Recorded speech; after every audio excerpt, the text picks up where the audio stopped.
So just to kick off, this question is for both of you. It occurred to me during the Green Knight that this is the kind of movie we don't really see much of anymore. This genre, it's sort of an existential fantasy, I guess you could call it. Haven't seen something like this since maybe the 70s or early 80s.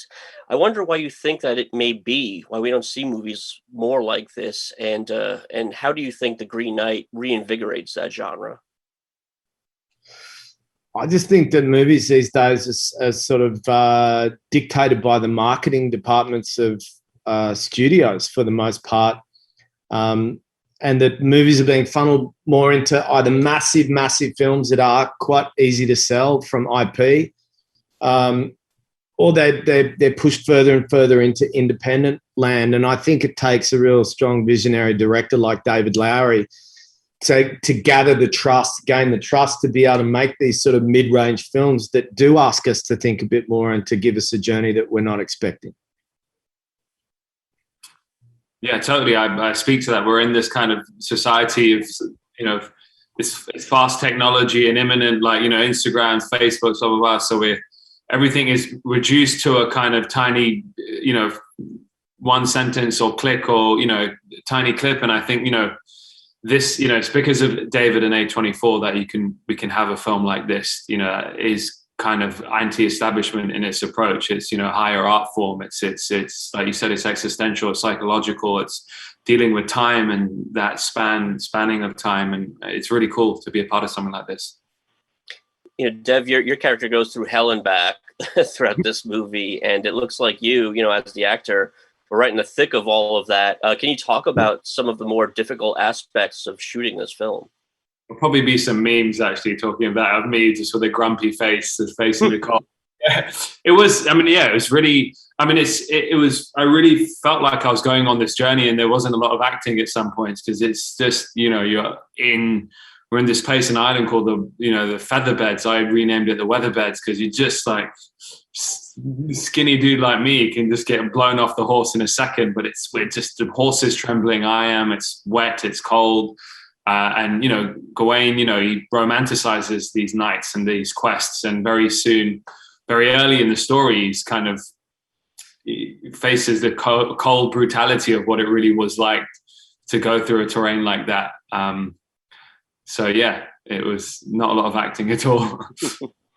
And Joel, your character is a very gregarious fellow and very likable on the offset. Certainly takes an interest in Dev's character, and that relationship is so interesting. And can you talk a little about your relationships, the characters' relationships in front of the camera, and then your guys' relationship behind the scenes?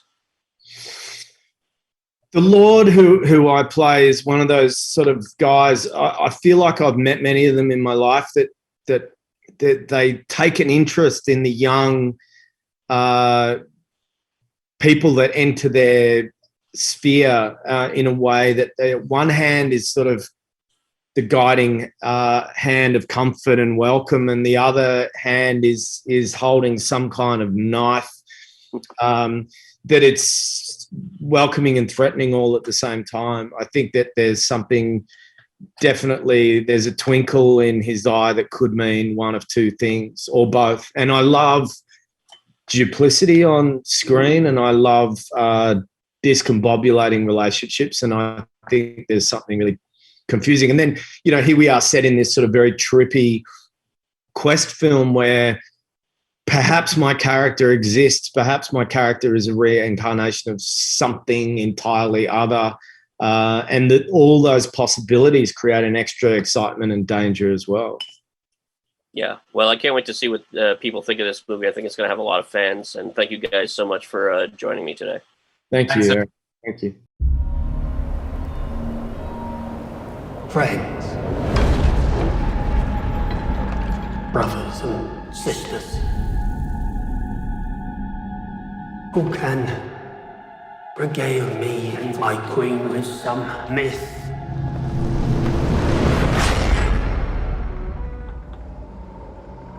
or tale?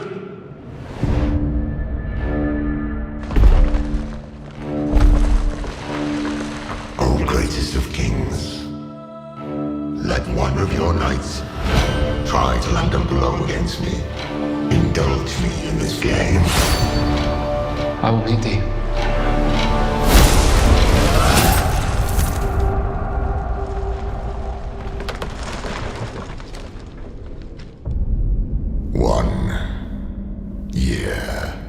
Hence.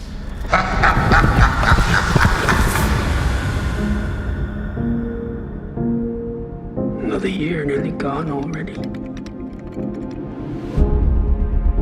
You must seek him out. Was it not just a game? Perhaps. But it is not complete. You'll find no mercy. No happy end.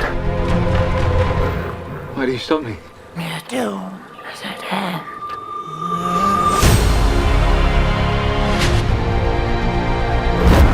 You rest your bones. I'll finish your quest for you.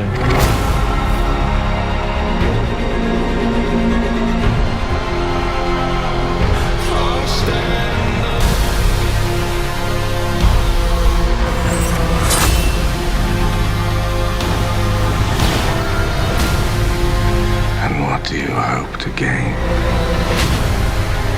from facing all of this?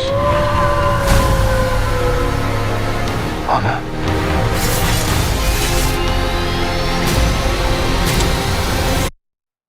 That is why a knight does what he does.